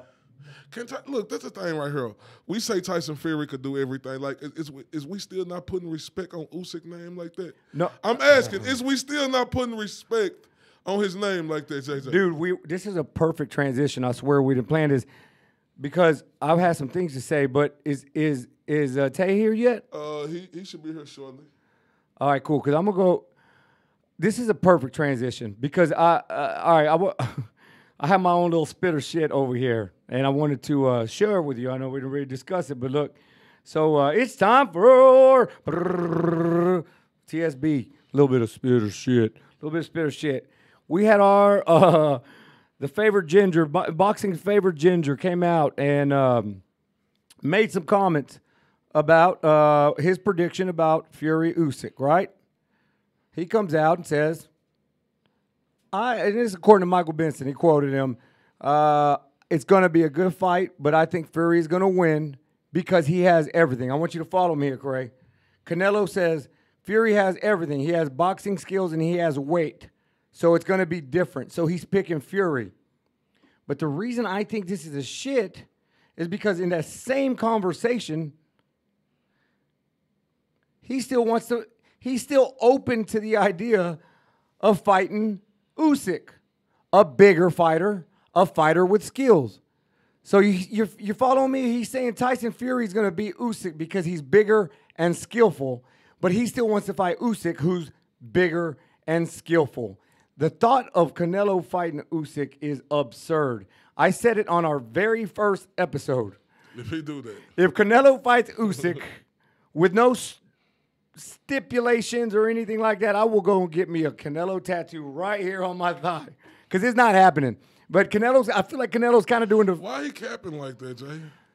Is he doing the Floyd Mayweather where he's stealing the thunder? Yeah, everybody's getting attention. Yeah, he capping now, bro. Like he want everybody thunder now, Jay. Because dude, you couldn't even be Bivol. Bivol had you on the ropes. Like you still talking about Usyk? Shut up. Read the quote. He says, "It's difficult, but I don't care. I like that kind of challenge. It's going to be difficult, I know, but I love boxing." And I love being in that kind of situation. What kind of getting your ass whooped? You love being in that situation? That's silly to me that he picks Fury because Fury's bigger and skillful, but he wants to fight Usyk, who's bigger and skillful. It don't make no damn sense to me. And that's what bothers me too. In the same breath, he said, I won't fight Bivol no more if he lose. Oh, you got yourself a shit too? No, and then he said, I won't fight Gilberto Ramirez because he's my countryman. I'm like, damn, Canelo, I done seen you fought a lot of Mexican fighters. So what? I'm like, Canelo, excuse me, Saul, you drinking too much Hennessy? Have you forgot about your 50, 60 plus record you got of fighters? I done seen you fight other Mexican fighters. So now, all of a sudden, you don't want to fight your own countryman? If I'm Gilberto Ramirez, I feel insulted. 100%, bro. I call him out on that. I call him out on that. Like, no. Canelo, what you mean you don't want to fight me? So, I forgot the famous boxer who ever said it where, like, if you say you my friend, well, then let's fight and let's make this money. Tyson said it. Yeah, Tyson said it to Charlo. No. Somebody else was saying that, like, bugs in here. Someone else was saying that, like, if you my friend, show me you really my friend and fight me so we can make this money together. So, Canelo, you talking about he your countryman. Gilberto Ramirez could give a damn about you being his countryman. Like, if you really got love for him, help him get the biggest payday of his life. You help Caleb Plant get $8 million. What's popping, fam? That's crazy to me, man. I think that's Canelo's way of saying I got no business at 175. So what he's doing is just clearing the way for it. Like, I'm not gonna fight Bivol. Hey, on, I think we got a. Hey, do you got the card? Do you got the card, bro? Huh? I got the card. You can go and start. All right, cool. Well, I got our special guest here, and we're about to walk him up to the 9th floor of Hello Studios out here in Dallas. Much thanks to these people. They've been lovely with us, setting us up, and giving us pretty much our own stomping grounds out here. So much love to the folks at Hello Studios out here in Dallas, Texas. And we hope to have many, many more guests, but we've got our first guest coming up, Mr. Taae Money Slay. Now, let's talk a little bit about Taae Money. Taae Money is a 9-time national champion. He's 3-0, up-and-coming prospect. Kid's got skills, so look out for him, and we're very, very, very, very excited to have him. Want to show you a little bit about Taae Money's skill set. So let's just follow along and watch what we got from Taae. Let's see what we got here.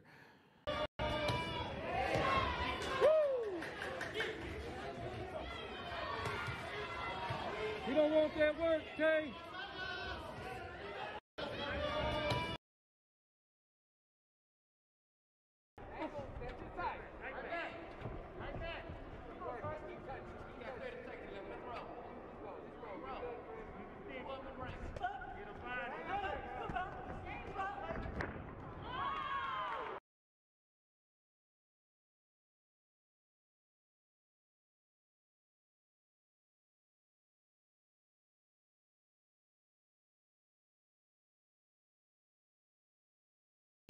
If you never boxed before, if you're new to the sport, it takes a lot of discipline. It takes a lot of gut to go to the body, to have a skilled, to have an intentional attack to the body, because a lot of times you're leaving yourself open for a big shot when you go down to the body.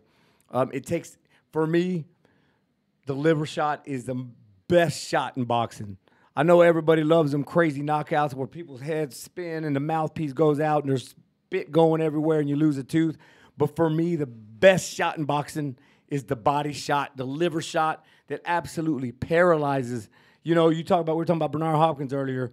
De La Hoya, as a boxer, not so much the promoter, Oscar De La Hoya was my favorite boxer after Mike Tyson.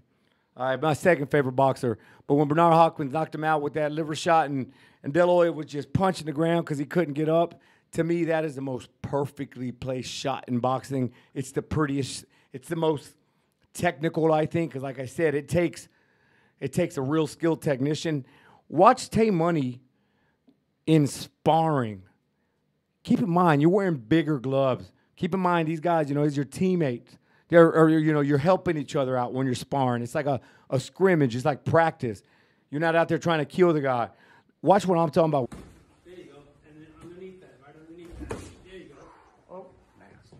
Okay? There you go. And then underneath that, right underneath that. There you go. Oh, nice. You okay? There you go. And then underneath that, right underneath that. There you go. Oh, nice. Okay.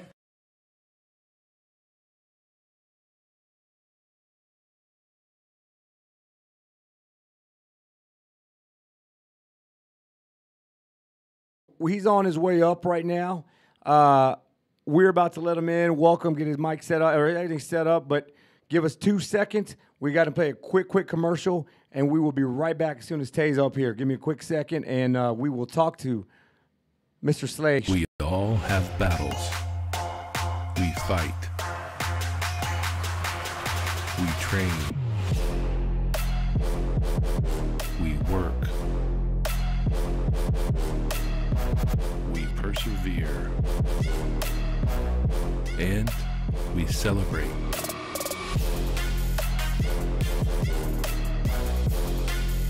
We are all one.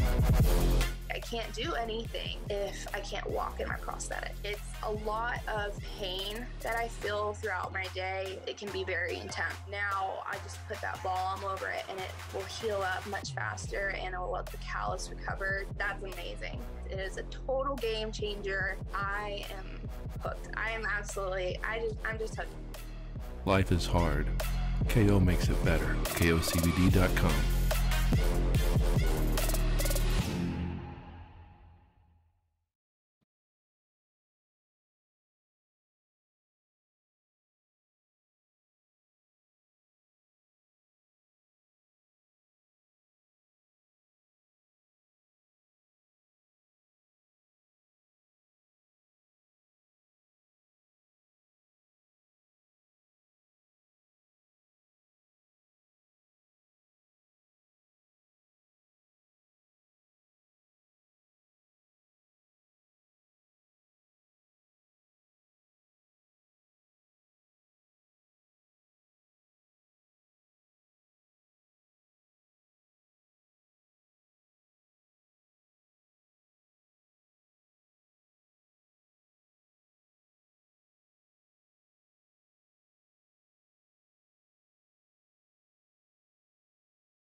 There he goes, Mr. Corey Man, shout Bradshaw. out to everybody down here from the 214 to across the pond. We have to take a brief intermission. We got Kentavias, Taae Money Slay coming up shortly. 9-time national champion. Number one amateur for Number one in the nation. Like 3-0 as a professional. We was in Las Vegas, Nevada, and they was asking us, well, what Kentavias Slay got popping? Yeah, we all the way in the 702, and they talking about him down there. What's popping? It was great, bro, because, you know, he's 3-0, right? You know, and you know, there's a lot of people who only talk about the big names, but they were asking about Kentavias, and then you were like, you mean Taae Money? Yeah, I'm like, you mean Taae Money? Because, like, this is the thing right here. You go ahead and get this shit up. This is the thing right here. What's up, bro? Welcome to the show. So sit right there, Taae Money. Yeah. And you sit right there beside them. Yeah, put them headphones on. Yeah. So now I got it on Taae Money. Everybody can see Taae Money. We got Taae Money. We got Jay Sean in the building. So look, this is crazy right here. We wailing a 702. Hell yeah. Las Vegas, Nevada. Right? They say, what's up with Kentavias Slay? I say, who? Because I don't know him by Kentavias Slay. I didn't know him by that. I knew him as Taae Money. Like when I first met Taae Money, he was in the gym with the twins, and he was over there with my boy Hitman Hawkins, you know, all of them. So I knew him as Lil Taae Money. They always told me Taae Money was that national champ. They say, you know, he was the was gonna bring everything to fruition. And being in Las Vegas, them screaming his name, I know this guy was the truth. So everybody from the 214 to across the pond, give Kentavias Taae Money Slay a big old hand clap for that. What's poppin', Taae? Mr. Undefeated, bro. What's going on with you, brother? I'm doing good. How you doing? Chilling, man. So tell us, Taae, what's been up, man? I see you in the gym all the time working. Yeah. So tell me, what you been doing working? You 3-0 now as a pro. Tell me, what's the difference before we start? From being an amateur and now you're a pro. What's the big difference? What was the biggest hurdle for you, sir? The biggest hurdle? You can be honest. We real on here. If there's no hurdle, just say that, too. Oh, yeah, there's your camera right over there, too, Taae. Yeah. I mean, without the headgear and You can smaller look back and gloves, forward, that's the big difference. That's really the biggest difference, really the only big difference. That was the only big difference? No headgear and smaller gloves. Tell me, like, how was the confidence? You being a 9-time national champion, going to the pros. Tell me, was your confidence at an all-time high, or was it still a little nervousness in the pit of your stomach, knowing that you was finna graduate to the pro ranks? It was a little nervousness, but with all that, that really helped me though. Because you know it's not easy to win a national, you know. So that really it gave me a lot of confidence. Bro, I saw you yesterday, and I don't know if it was I don't know if it was on your stories, but you know, Floyd Mayweather was in town, right? And you went out to visit him. Yesterday. He opened up the new Mayweather gym in Cedar Hill, Texas. But I saw a real quick glimpse of you when he was on the treadmill, and he was on and it almost looked like you were watching him in admiration. So when you see somebody like Floyd, obviously, you know, Floyd is Floyd. Floyd's TBE, Pretty Boy, Money, all of that. And it looked like you were either admiring him, it looked like you were thinking something. When you look up to somebody being undefeated right now, having all the accolades this young, are you already thinking that could be me? Or are you thinking, damn, that's way too hard to do? What's the thought process seeing somebody like that, you know, where you are right now in your career, brother? I mean, when I was watching him yesterday, that was like motivation, really. Because you know how he brought all the people out. Like, man. It was like motivation. I'm like, yeah, I'm ready to get that. Yeah, like watching Floyd, ain't that it's a different feeling. Yeah, it was a different especially feeling, you being a young boxer. It was really like some motivation. Yeah. Yeah, so when I seen him, I'm like, man, he brought all these people out. I'm like, yeah, I'm going to do that. Did you get to talk to him at all? Nah, you didn't talk to him? You know, the one thing that I admire about you, you a young boss, and I like that. When the way I see you move into where it's a lot of fighters around you, a lot of your partners around you. I see you always pushing and promoting them like your guy, Jay Sean. Like I said, I always see Jay Sean on your story. So tell me that about the close bond. How's the camera on Jay? Oh, he good. So tell me about the close bond you and your youngins who coming up under you? Because you like what's your motto? You say you the hood like the hero, really. The hero. Yeah, so tell me, like, how is that to have these other guys watching you? What don't that motivate you even like more? Motivation, like I want to open the door for them. Yeah. That's really what I'm doing it for, to show them that they could do it. Really give them confidence, because they see me, like they tell me all the time, like they look up to me. Yeah. So it's like they see me do it, it show them like they could do it. So that's why I keep him around me, you know, motivate him, keep him there. Yeah, I be seeing your Instagram be popping. You know, like when you start to get that notoriety, hell yeah, you're starting to pop. So tell me, Taae Money, because you know you could be a star in boxing, but I see your Instagram get thousands and thousands of views, right? So give me some of that. Is it easy to get? Have you caught yourself getting lackadaisical, knowing that you're getting this new? You know, I was saying down here in Texas, they say the stars at night are big We and all bright. got clap. So the stars and the lights are shining bright on you right now. In your short career, and it's okay because we are human. Have you felt yourself with that lackadaisical moment? And if you did, what did you do to get that feeling away from you? That's what you mean, like have you caught yourself just, you know, with all this new press on you? Our first guest in the studio, I said, we got to get Taae Money in here. Like you was made to order. So this the type of attention that I'm talking about. You getting this new attention where we want Kentavias slay in the building. Everybody watching you with these thousands of views. Have you caught yourself getting lackadaisical? You know? Nah, not really, because I'm not. To me, I'm not even like as big as like where I want to be. You know what I'm saying? So it's not. It's regular, like same routine to me. Regular.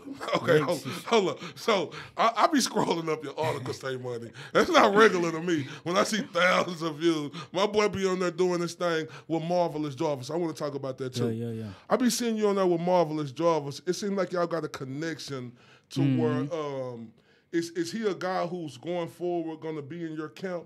Because I see, I'm asking because I see y'all working, doing them combination, and it looks like it fits. So I'm asking you, is Marvelous a guy who is around the camp now with you?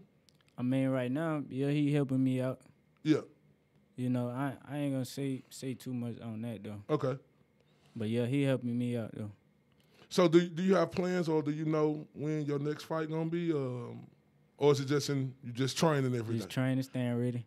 Listen, man, that's when, because, you know, we've all been your age before, bro. And I'll tell you, the last thing I want to do is dedicate myself to anything at that age. And that's what I want to know the mindset of a kid. And when I say kid, I don't want you to think, oh, I'm trying to, like, talk down on you. You're a kid, bro. And kids right now, kids at this age are talking about partying, talking about drinking, talking about all these girls, all these things. Jesus. That are ultimate. My sperm count was on 100 million thousand. Hell yeah. 20 Just years shooting ago. volcanoes. Hold up, get over here, my scorpion voice. That's all Yeah, bro. So that's what, bro, like I look at my kids. My son is 15. He'll be about to be 16. And it's just hard to see him give a damn about anything, let alone eating right, let alone sweating and not kicking it with your homies. Like, I want to know this. What is the motivation? And there's no wrong answer here. Where do you see yourself in 10 years? What's that motivation that keeps you doing what other kids your age ain't doing, bro? I'm really curious. I really want to know this. Yeah, me too. The motivation? Yeah. Is it the... Okay, like, in my hometown when I was younger, I used to see, like, people that I used to see when I was little, I see them now, they, like, in the same place, just hanging around, drinking and partying every Friday. They work through the week, and party on Friday. I'm like, nah. I ain't trying to be like that. Man. That's really what motivates me. So I'm like, man. So when I see that, it's like, nah, I can't do that. So tell me, you fight at 108, right? 108, 112. 108, 112. What you say your weight is right now? Like 114. So is that a hard cut weight for you? Is it easy for you to make that weight? Yeah, it's easy.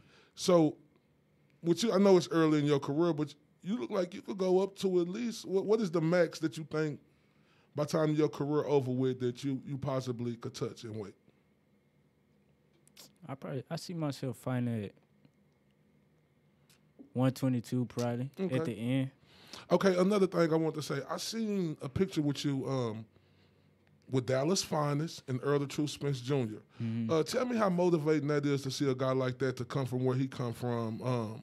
Y'all got kind of similar backgrounds, kind of grew up. Yeah. You like horses? Yeah, You like horses? Y'all got similar backgrounds.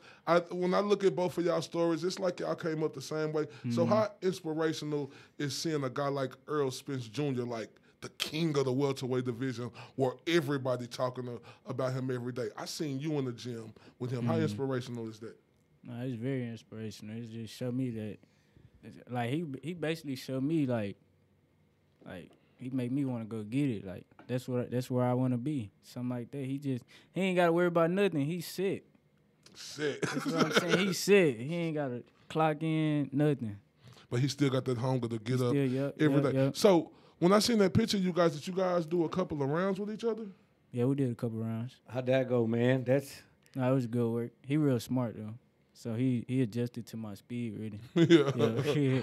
I see. The one thing I like about you fighting, your hand speed. But see, it ain't about your hand speed is when you go into the head. It's your hand speed when you go into the body. Yeah. Oh my God. So, your setup game is like immaculate the way you bring them into them body punches. hey, on that note, so before you came up here, Tay, we were showing video of you, and matter of fact, I want to show you the screen. And I want you to walk us through this, all right, bro? Because I got three clips of you. First one's just you working, bro. I'm looking at that screen right there. No, that screen's not gonna pull it up. It'll be here on the computer, all right?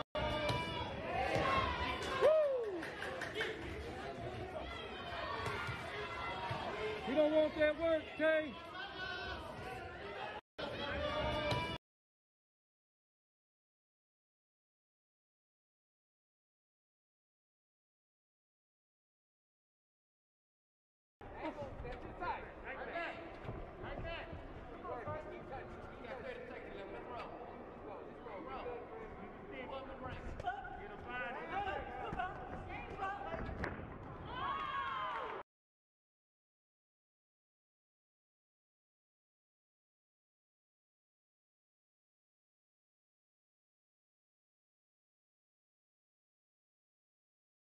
To see somebody just trotting around. Bro, no, you scared the hell out. Listen, I'm about 100 pounds bigger than you.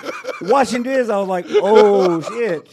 Like, watching stuff like this makes me not want to talk shit to anybody ever. And if you look at them, they some nice. I was just telling them in the elevator. I said, you would never look like, and I'm not trying to stereotype. When you look at fighters, you don't look at fighters to be the pretty boy guys, but you see a lot of pretty boy guys who are fighters. When I look at Kentavias, Taae Money Slayer, when I look at Josh, I don't see them as I would if I was a normal person walking down the street. Look at Jay Sean got the $1 million smile. Yeah, bro. How old are you, Jay Sean? 15. Oh my goodness. JJ, think of a little 15-year-old think he tough. Walking down the street, just bumped Jay Sean. Like, God. Hell yeah. End up whooping me and my son's ass. It's different. Let me talk to you real quick, Jay Sean. You up under Taae Money. He supports you a lot. Tell me, what you take away from everything you see what Taae Money doing right now? Well, he don't just motivate me in boxing, like in life. Like as a big brother, he teach me what to do with the girls and what not to. Boxing, teach me moves. He take me to spar every Tuesdays. He motivate me to get up. So that's what I take from him. So how long have this relationship been going on with you guys? How long y'all been around each other? I say about 4 or 5 years. 4 or 5 years. What made you want to take Jay Sean under your wing, Taae Money? You just mentioned to me. I see him a lot. You say 2-time national champ? Mm-hmm. So what did you see in him? Right? Yeah, What did you see in him early? Because you know, you a 9-time national champ. So it's a difference when I'm talking to Taae Money. Like, he done been on the highest level. Like, when you win a national champ, that's from the 214 around America, right? Mm-hmm. So it's just a different asset that you could see in talent. When you was watching Jay Sean, what stood out special about him? It was always like he always acted above his age. Like he was always like he more mature than like the average 15-year-old. So it's like I don't know. We was just from the beginning just close. Yeah, and that's a good And he thing. listen. He know how to listen. And that's what I love about you. Like every time I'm scrolling through my articles, I see Taae Money with a young fighter or rooting on for fighters, always putting post up of even just different fighters or giving quotes. I like something real you said too. You know, I liked it. And I think I was scrolling up my articles about 2 or 3 months ago, and Taae Money said he put up there a quote like, if you my partner or something, you know, don't follow my girl or something like that. Yeah. And that's some real G shit. Like if like we partners, you know, like whoopty woo. And I can respect that though, because you got a lot of guys who be thirsty out here. Like what what you looking at? Yeah, what you trying to see? He got the bro. I'm like, what you trying to see? What you trying to see? It takes years to develop that kind of sensitivity to, all right, that's a red flag right there. That's a red flag right there. And just talking to you already, there's loads of maturity. So that's huge, dog. That's huge because not only are you an example to other kids, bro, it's important for you. Trust me when I say it's important to learn as much, and as shitty as it is to say, you're going to fall. You're going to have hard times, but it's important that you have these people around you. You keep these good people around you, dude. And that's what my next question was going to be. We've seen people who have all the talent in the world, right? All the potential, all the future, national champions, all that. Do you see them, and are you taking mental notes? Like, I don't want to throw away my God-given skills. How are you managing that, bro? Like, do you have any examples that stay in your head to where I'm going to stay on the right track because I don't want to do what that guy did? In terms of throwing away your God-given ability, because that's what it is, brother. Because you coming to that point, Taae Money. Like you coming to that point, like you a high decorated amateur fighter, starting off with an immaculate pro record, 3-0. The attention is getting different, and you can't tell me that it ain't getting different. Nah, it is. So how you gonna be able to, like he say, push everything else? But just be smart about it. You don't even got to push it away. You got to be smart because about it. Because you know it's coming. Like it's coming. You're gonna have all type of snakes, all type of people around you who act like they for you, but ain't really for you. Have you been able to weed? Have you found some snakes? And I already deal with it. I deal with it. I already been through that. Like, it's crazy. I already went through some stuff like that. So it's like, I got through it. You just gotta watch it. When people talking, you just gotta like figure them out. See what's their motive. Like, what's the motive? Like, I'm trying. People they talk fast to mess your head up, but you just gotta know what the motive is. Figure out the motive when you're talking to somebody. Yeah, because jealousy is real, and when I look at your amateur career, it's more immaculate than a lot of amateurs around here in the city, and I stand on that. So tell me, because you probably came up with a lot of the same guys, right?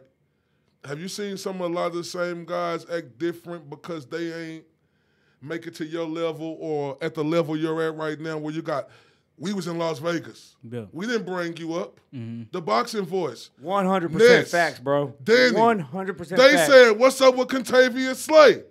So people talking about you waiting to say more too. So have you have people who you came up with in the amateurs, who you see that jealousness couple from? People like when you start. You're going to say nothing. I mean, I ain't saying nothing. I ain't going to say, yeah. But like when you start winning, it's like, they look at you different. They discredit certain stuff you do. It's like it's always something. It's never like they always got something bad to say. Hey, hold on. So, Al Money 231, one of the good friends of the show says, Taae Money, you got a new fan that will be tuned in. I'm checking for you. See what I mean, man? And I didn't get to finish my last piece right here. Check out this body work, bro. But I want y'all to listen because he listens to instructions. Listen to instructions. Somebody says, get up on under there immediately. So y'all listen. And then the very first words after the knockout is, oh, that was nasty. Listen to this. Hold on. I want y'all to listen. Hold on. There you go. And then underneath that, right underneath that. There you go. Oh, nasty. You okay? There you go. And then underneath that, right underneath that. There you go. Oh, nasty. You okay? There you go. And then underneath that, right underneath that. You okay?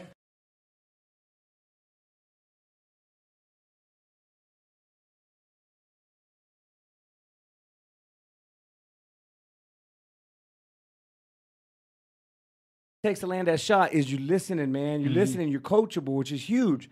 Again, I want to know these things because I was a stubborn ass kid in my industry and it wasn't boxing. But I want to know how do you keep your ego in check? Because we all got a little bit of ego, especially when you're national champion, especially when you're undefeated. Bro, hey, Canelo got more losses than you. I don't know if you know, bro. But how do you keep learning? Like, how do you tell your coach? How do you keep that idea from your head saying, no, you don't know what the hell you're talking about? Yeah. Naturally, I'm just a humble guy, though. Okay. So I can tell, man. That's great. It's not like, I don't know. Like, I don't try to throw what I did in people's faces. I'm just humble. Yeah, but, you know, being humble and, you know, like, nobody don't, like, yeah, people teach you, but you got to get up and run them mouths. You got to get in the ring and spar them rounds. Yeah. Mm-hmm. You got to do all the road work. You know, like, and it comes to a point in a fighter career where they understand that because when you have so many people looking up over you for so long, when you get grown, they don't understand that you're a grown man now. So let me ask you that. Did you have that problem when you was a youngster coming up? And then as you got older, you're a grown man now. 18, 17, 18, you're a grown man. Did you have that problem with people not respecting your mind, that knowing that your eye could see stuff a little differently not, as being older? No, see, like, say like a coach tell me something, and I try it, but if I feel like it ain't working, I'm gonna go with what I think. Mm-hmm. So it's like I really make more of my own decisions now. So it's like that's really. And what age did you start boxing, Taae Money? When I was 9. 9 years old, and you are the age of 20 right now, right? 11 years strong. Tell me, what was the lowest moment in your boxing career? What was the lowest moment? Was it like your first loss, or was it the first time you? What was the lowest moment? Nah, my first 2 fights I lost. Okay. Then I turned up, so I ain't gonna say that was my lowest moment. I was probably when I think I was like 15, 16, and I started playing basketball and trying to box at the same time. And that's when I lost. Like, most of my losses came from that age right there. Yeah. So that was probably my lowest. Did you ever have the moments where you were thinking, like, this ain't for me, or did them losses? And there ain't no wrong answer here, because you know, people need to watch. There's kids watching you right now, bro, who have lost, and maybe they're going through something, and maybe they're like, man, this ain't for me. Did you have those moments where you were down it, and who pushed you? What pushed you? What was that motivation? Yeah, I had the moments. I was like, I lost. I was like, man, I'm finna quit. And I stopped. And then, but it's like once you boxing, it's like the urge to get in. It's like a drug. It's the urge to get back in there. Once you seeing everybody, you like, nah, I gotta get back. But I had my dad, my mom, they was like, nah, you can't just. I thought to myself, like, I can't just let everything go. I'm too good for that. Yeah. So that's when I got back. So I ain't let that loss just, you know, tear me down. I just came back. Man, that's crazy, bro. Now, listen, you're 20. But I feel like everybody go through that. Hell like, yeah. All boxers, like, man, I'm finna quit. Bro, like, nah. We were just talking about that, dude. Yeah. How to accept a loss and how to respond from it. It's a big part of growth, dude. We were literally talking about that before you got here. But I want to know, like, what, you know, because boxing don't last forever, right? Boxing's not going to last forever. And if you're fortunate enough, you're gifted enough, you're disciplined enough, you can make it last long. But what's outside of boxing for you, bro? What are your hobbies? What are, you know, what you got going on outside of that? I like dogs. I like animals. Oh, he do like dogs. I like animals. That's what I'm. Is that your litter? Did you? Yeah. Is that your litter? Like, he look like, what type of litter is that? Oh, I got French Bulldog. Man, they beautiful, Frenchies, JJ. They beautiful. And English Bulldogs, and I got some pits. What made you get into dogs? I don't know. I always had them when I was younger. Like, in a family, I was the one taking care of them. Like, we get a family dog, I was the one taking care of them. So it's just, I don't know. I don't know if is there any other fighters in your family, like in the boxing, been on the boxing level? So how does it feel to know that you the baddest man in your Actually, family? in my where I'm from, I'm the only one. So, but like, so are you from Mesquite? I'm from Corsicana. Oh, okay, all right, cool. 903. Okay, damn, all right. Yeah. So, but how does that feel to know, like, you like he is like when he walk into a family event, everybody know Taae Money is the baddest man in the room. Like, how does that feel? Like, I know you ain't gonna like you're humble and you're not gonna do that. But how does it feel to know that you Mr. Nobody can't touch you on your worst day? Like, how does that feel, bro? I feel good. I ain't gonna lie, I feel good. Just knowing like you that guy. And really, that guy, like, going into it for JJ, that's that Superman. That's that superhero type stuff that I'm talking about. Knowing that you're the baddest man in the like I had this moment with Terrence Crawford. You remember at the Virgil Ortiz? I wish y'all had seen it, guys. You know, what happened? So he came in there, he spotted me. Cuz gone. Look me up and down. That was one of them, like, that was one of them moments when you got the #1 pound for pound at the moment because we don't got the number. But he one of the best fighters in the world right now. Yeah. And he come in there, he recognized everybody you, saw it, bro. And he looked you up everybody. And down. But that was the longest 15 seconds of my life. but look. I mean, I know I can't beat Terrence Crawford up, but trust me, I wasn't finna run, and I ain't looking to fight or nothing. And my big ass gonna try to grab him. Hell yeah, bro. That's a do what I can, but I understand, like, bro, the #1 pound for pound fighter, Taae Money, the best fighter in his family, in his city where he from. That's like a super hit. Like when you say you the hero, bro, that's you really living that. Yeah, I'm trying to think right now, fighters. Hold on, I got a question. Go ahead. When he walked in the room, what was you thinking? I was just like, oh, you know how we do. Oh shit! I ain't know because you understand. He walked in. I'm like, what's up, Mighty Mo? So I see him come in. Like, what's up? Because I want him to see me because I wanted to interview. I wanted to ask him, why do you have this earth-sized ego, Terrence Crawford, where you think you're bigger than what you are? He didn't want to talk to me though. He didn't want to talk to you. He just wanted to give you that look from head to toe. He analyzed Mr. IOTBA, bro. I don't know. Hey, but listen, the next day, right? The next day, Corey couldn't come with me. We were covering the Virgil fight. And Terrence was just doing what Terrence does, just sitting on the bench all by himself outside of the hotel. So I went up to him, and I'm just trying to, I'm thinking about the company. I'm thinking about us. I don't want no bad blood. I don't want it to think it's personal. I go up and talk to Terrence. But first words he says, I don't fuck with Corey. First word he says. I was like, bro, I didn't even ask. I was trying to say hello, sir. And so part of me is like, man, that's kind of cool.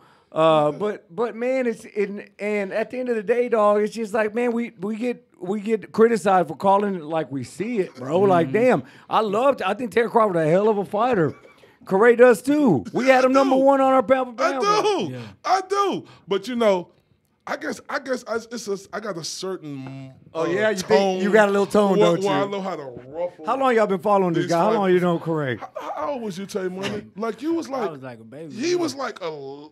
I was probably like 10, 11. Yes. 11 probably, yeah. So, yeah, he got a little tone, right? That's his certain little tone. Bro, it's just crazy seeing him as a grown man now. When you used to see this little bitty kid in there punching hard bro. That's so damn funny, bro. You used to see this little bitty kid punching hard, fighting hard, bro. But, Hey, but going on that, though, dog, like, are you – because I've seen fighters who kind of got forced into the sport, don't really like the sport. Somebody comes to mind is like, Nonito Donaire early in his career didn't particularly care for the sport, but he was still damn good at it. Yeah. Do you follow the sport religiously? Do you have your favorite fighters? Like, what's that? Or do you? Is it just business for you? What's that like for you? Yeah, I follow the sport.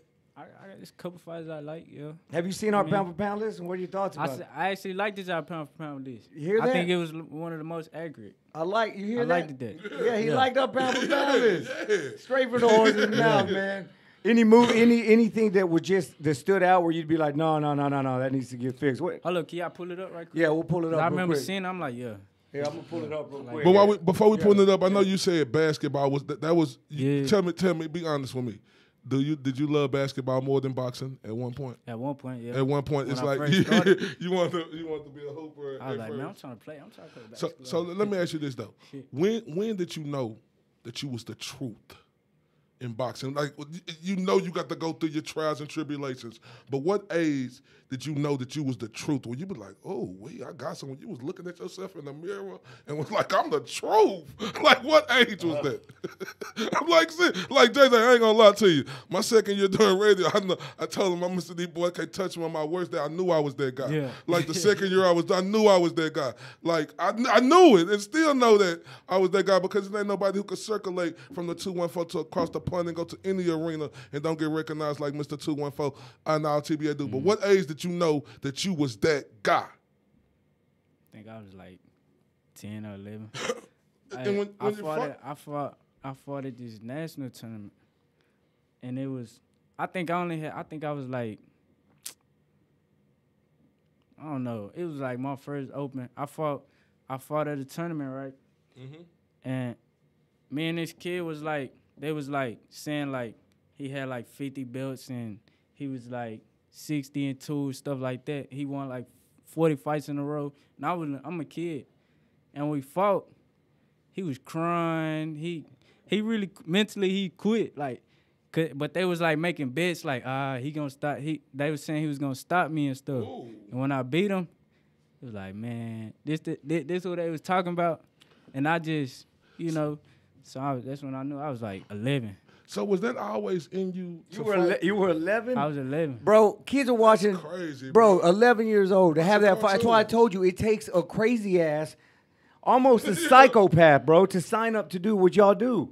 Because you have to sign up to get hit upside the damn head, to want to whoop somebody's ass just for that. You were 11 years old, dude. 11 years old. And it takes a certain DNA. Was you always fighting like as a kid? Like, was you always tough? Like, was you always like a tough kid? Like, when you started school, can you remember? Like, did you always have that toughness about you? I really had to be. Because my dad, he was like hard. He was tough, like hard on me. Like, when I was playing football, like, I was going up against the hardest hitters, everything. Like, so I had to be really. I'm talking about I'm talking about not like tough like that, but like did you always have that edge where you wanted to fight? Like you know how you be outside playing and somebody playing basketball, somebody foul you too hard, and you be like, don't foul me hard like that no more. Then they do it again. They think you playing. Nah, I was more like I don't know. I usually let a lot slide till you take it too far. So I wasn't really like I ain't really had no bad. So you just always just been like cool, calm, and collective. Yeah. That's crazy to see how much of an assassin you is, because you are really an assassin. Like, when you inside that square circle, you go in there to put damage upon your opponent. Like, to see how you a savage, it's kind of crazy to know that you was this cool, calm, and collective. Well, let me ask you, Jay Sean, was you cool, calm, and collective, or was you a fighter growing up? Because, like, you psycho too. To want to, like, and we respect the psychos because we love the sport of boxing. But like you said, it got to be something about you that make you want to fight, bro. You got to really have that in you. Yeah, you gotta have it in you for sure. But it was just naturally in me, like, want to fight. So. Was you fighting when you was a kid? That's the list right there we talking about. What you mean by fighting? Like street fighting? Did you always was tough, like wanted to fight? That's why I got put in boxing. Yeah. I always wanted to fight. Put me in it. Who put you in boxing? My mom. Your mom? Your mama did? Your mama put you in boxing? No, because I was at a basketball game. Okay. And it was like a boxing gym. And I was looking inside there. And she was like, you want to box? And I was like, yeah. First 3 months, I had my first fight. Wow. So was you good instantly? Yeah, I was good. They got this little beginner class and the advanced class. Mm-hmm. But I was you supposed to stay in the beginner class for about like 2 months to see if you're ready or not. How long was you in it? I was in it for 2 weeks, a week or two, and they pulled me like, oh yeah, he good. Man, you too good to be here. Yeah, they stayed on me, and I had my first fight, 2-3 months, I think I went like 21-0. Yeah. Hey, so you was 21-0 before you lost a fight? Yeah, I had fought in Golden Gloves. I had to. Oh, I was hosting that Golden Gloves. Yeah. My big old black bird. Look, I'm gonna be honest with y'all. Like when they come to boxing, like around here, it's like 95% Mexican people who box. It's more Mexicans who box than blacks. In my fact or fiction? And like for them to want my big back burlesque, that's when I knew I was the truth in this boxing shit. That's when I knew I was the truth. My family sure does love him. Mexican love everybody, bro. Or Mexican love Correa. I mean, what I meant to say. But you seen the list. He wanted because we got a few minutes left. But I wanted to talk about that pound for pound list because he's agreeing with us, and we've been taking I took a beating. We took not too bad a beating. Hold up. So what most people say? Bro, here's a problem, bro. People have problem with. Okay, obviously you have the emotional Crawford and Spence fans if obviously we know we're gonna deal with that, but people don't know in a way. People don't really what has Usyk done is what we've been hearing a lot of. So what are your thoughts on that? You got any disagreements with where we put anybody there, bro? This echo sound weird. Okay, cool. Nah, I don't really see nothing wrong with it. See that? Yeah, I know. I mean, I don't like that. But I feel like if Tyson Fury was still like boxing, he'd be over Usyk. Skill wise. And here's the thing, bro. Yeah, skill wise, absolutely. No. Bro, I mean, because the guy like can I box say, the reason why we put Usyk because he was a former undisputed cruiserweight champion, and now he went up to heavyweight. He got 3 belts and a Ring Magazine belt. Like it's hard to put a heavyweight as pound for pound, but. Like you say, Fury, like we did have Fury on our pound for pound list. Yeah, we have Fury on there for a minute. But what Usyk just done did, like. What do you think's gonna happen with Fury Usyk if it goes down? I got Fury. Yeah, right. You have to, right? I mean, Usyk's got all the talent in the world, but real quick, another fight. Everybody want to see it. Terrence Crawford versus Errol Spence. I mean, we know we from the Metroplex. Who you got in that fight? And why? I mean, you be on the inside square circle. You see things better than most. A lot of people see. You could tell when a guy's setting up his jab or the way he move his feet. You can give us a better breakdown. But who do you got winning that fight and why? It's really up in the air, but I got Spence. Okay. Like late. I think he gonna put it off in the later rounds. Yeah, I agree with you 100%. Like I tell people this all the time. But it ain't gonna be easy. Yeah, when you hear people say he gonna wash them, none of them are gonna wash them. It ain't gonna be easy at all. No, it ain't gonna be easy. Like I tell people this. Me and Errol Spence, we had our problems. Was Mr. RTBA being malicious? Yes, I was. When you in your feelings about something, you're definite to say some things that be malicious. But I never thought that Terrence Crawford could beat Errol Spence. And this is my key factor. When it comes to defensively responsible, when I look at a guy like Errol Spence, he's not going to put himself in position to where he's not responsible with his defense. We've seen that numerous times with Terrence Crawford. Like, I love the dog in Terrence Crawford, but when Terrence Crawford get hit, instead of him fundamentally putting himself back in the right position to get that shot, Terrence Crawford just come forward. Ooh, I want my lick back. Yeah, they both got that. They both got that. That's why I think he gonna mess up at. Yeah, he gonna stay right there, and he gonna get hit with the wrong thing. And then, like, people don't give Errol Spence enough. It's nobody in boxing who cuts off the ring better than Errol Spence. I tell kids, even young pro fighters, I tell you, watch Errol Spence footwork, and that's in you, Taae Money, of cutting off the ring. Watch his footwork in the way he cut off the ring. Them body punches, everybody talking about, we seen Terrence Crawford do this and that. Yeah, because people done made him do that. Yeah. Nobody's made Earl do nothing different. Yeah. And we haven't seen it. And that's a hell of a point that I heard him come up with. He came up with that point because, we were on the Boxing Voice, and I said this. Just because you got more tools doesn't mean – because I give Bud the slight edge, bro, like 51-49. I won't be surprised at all if Spence wins. And it's simply because of the toolbox. I think Crawford has a little bit more, but Correa made a hell of a point. You say you get an edge too? I give a tiny fucking insignificant edge. Yeah, fine. Exactly. But I want to see it happen. But Correa made a hell of a point. Nobody's forced Spence to dig inside that toolbox yet. And it's a hell of a point. No, we haven't seen it. That's what I'm saying. Like, people talking about, you ain't seen him do this. Well, who done made him stop doing his game plan and what he do? Let's talk about that. Right now, because we're running low on time. I'm just saying, though. But you say you got Spence slightly. I slightly How about you, Jay? Same thing? Same thing. Same thing. Is it? Too powerful. He's too powerful? But most people will say that Terrence Crawford has more power. But see, I tell people this. I say, Man, I feel like he naturally bigger too. Yeah. Spence. That's what I say. Earl is the more physically stronger fighter, whereas the rounds go on, he's going to make you feel every... Look, bro, I'm not going to lie to y'all. Real talk. When we sparred, when I was trying to move, he he's so smart. He cutting me off, and I'm smaller, and I'm supposed to be faster, but he getting there every time. Like he's smart. Did you get? Really smart. Here's the thing: we've seen them both get hit with big shots. We've seen both of them get hit with big shots, and this is what makes these fights so intriguing for me, because none of them have gone up against somebody with the power that they're about to be facing, and that's going to be the biggest question: is how will they respond to? Because they're both getting hit with shots, bro. Yeah. There's going to be some. What do you mean? What are you rolling? What are you making them faces for? Put the camera on you so you can see the faces. Look at these faces he's making. They get hit with big shots.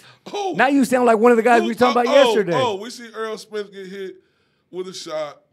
We see Terrence, look, respectfully, we see Terrence Crawford get hit a lot with shots. More than what we see. And this is it's just Terrence Crawford fighting style. He make the mistake and put himself in that position to get hit with them other shots. But we heard Errol say that was a rookie mistake. Neither one of these guys can afford to make a rookie mistake against each other. I mean, no, but when I look at both guys, I look at Terrence Crawford making the rookie mistake. They both do. I'm talking about. I look at him making the rookie mistake before Earl Smith. Like I tell you, Terrence Crawford want to get his get back quick. You punch him in the jaw, he ain't trying to fundamentally come in there, hit you with a jab, and get it the right way. He just coming straight in. That's why we seen what's that dude name? We was live in person. Ugas. No, what's that dude? Who Crawford fought? I mean, who Ortiz fought? The one that dropped him? Yeah, the one he dropped Terrence Crawford. Oh, Mean Machine? Mean Machine, oh, okay, yeah, okay. Yeah, for sure, bro. And again, though, there's no wrong answer here. But for you to just say, I think Bud's going to make the rookie mistake first, like you timing this shit. I mean, I do. So you're saying both of them are going to make a rookie mistake first? No. What I'm saying is, I look at Terrence Crawford as a guy who make more mistakes than Errol Spence. I'm saying that. So if I look at him like that, I'm looking at Terrence Crawford to be the guy who will make the first. We'll see, man. And I'm excited about it. And I want y'all to know that I'm not in here just hating on Spence. I love me. Those are my two damn favorite fighters in boxing right now, and this fight needs to happen. I'm just saying, like, it's gonna be a hell of a fight though. But Taae Money. Yeah, let everybody know where they can find both of you guys at, man, because we're about out of time. You go first, Jay Sean. Yeah. Jay Sean, that's my Instagram, Jay Sean. Okay, Jay Sean. JAYSHAAWN. I think I'm gonna follow you. I think I follow Taae Money. I'm gonna look for you on there. I'm gonna follow you. Start watching your clips, What about you, Taae? Y'all can find me on Instagram, Taae Money, TAAE.money. Hold up, another thing I wanted to say. Boy, Taae Money, you popping on TikTok. Oh, my wife be seeing your TikToks. Nah, she's like, look at that. What we talking? Popping on TikTok. He one is popping. Oh, he popping. Can y'all show popping on TikTok? Y'all popping. Okay. But what you said though? No, my wife be seeing you on TikTok. For I'm real? like, Hey, remember what he said earlier about why you following my wife? Yeah. What's going on here, guys? My wife followed him on TikTok. No, man, but no, that's cool, dude. Hey, show us some TikTok love. No, so hold up, Jay Sean. So you big popping on TikTok? Yeah, I got about 12K, but I get banned every. Nah, look, he hit 10K. They banned him. He hit like 20K like the next week. They banned him again. Then What's the key to he just made another one. He had 10K. What's the key to success? Nah, but them girls love Jay Sean. Yeah, they love him. He smooth. You smooth with it, Jay Sean. You can't trick me, boy. You can't trick me. Say, then he got them dreads too. Bro. Oh man, bro. Y'all be smart, all right. You got a girlfriend, Jay Sean? No, I don't got a girlfriend. No. He said I got some. I mean, he 15. Yeah, that's smart, bro. That's so smart, please. That's smart. Do y'all's thing. Y'all live y'all's life. Y'all chase y'all's passion, man. And Taae Money, before your next big fight, we want to get you back on the show. Okay. And Jay Sean, we definitely going to have you on here soon because we need to spotlight you. I need to scroll up your articles. I need to get on your TikTok, your Instagram, start checking you out. For sure, man. We appreciate you fellas coming out here. I think, hey, listen, bro, you remember the very first, you sent me a picture of him at the gas station. We were literally talking about him the day before. In Mesquite. Yeah, and then you're our first guest here. Y'all our first guest, so this is, he's meant to be. Like I told you, I've been trying to get Taae Money on the show. I just, like, what was so hard about getting him on the show is because, you know,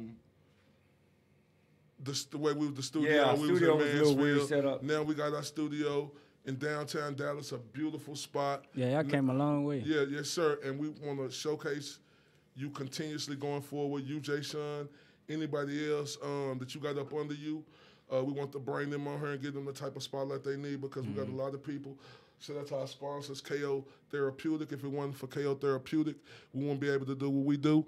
Put that camera over on you, bro. Oh, yeah. KO Therapeutic. When I tell all boxers, all athletes, just hard workers in general, if you have any aches and pains, like I'm the type of dude, see, that's why I say I start from the root of the fruit.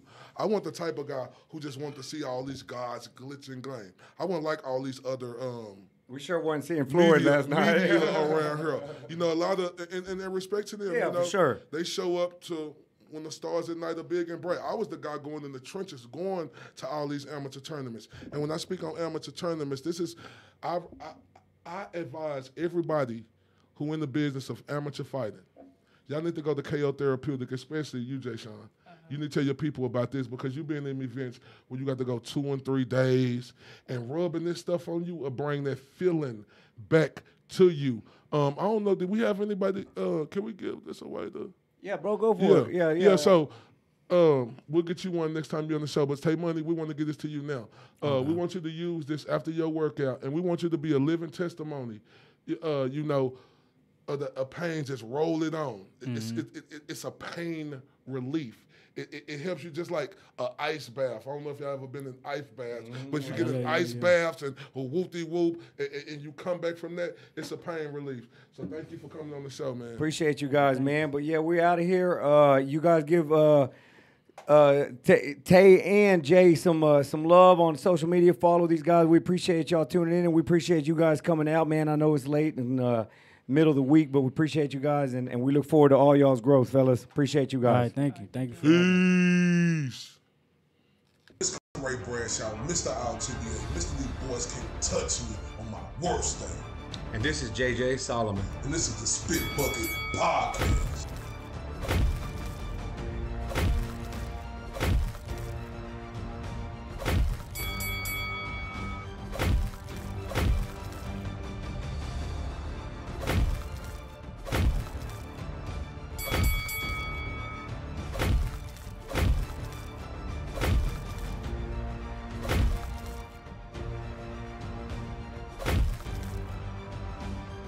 And this is the Spit Bucket Podcast.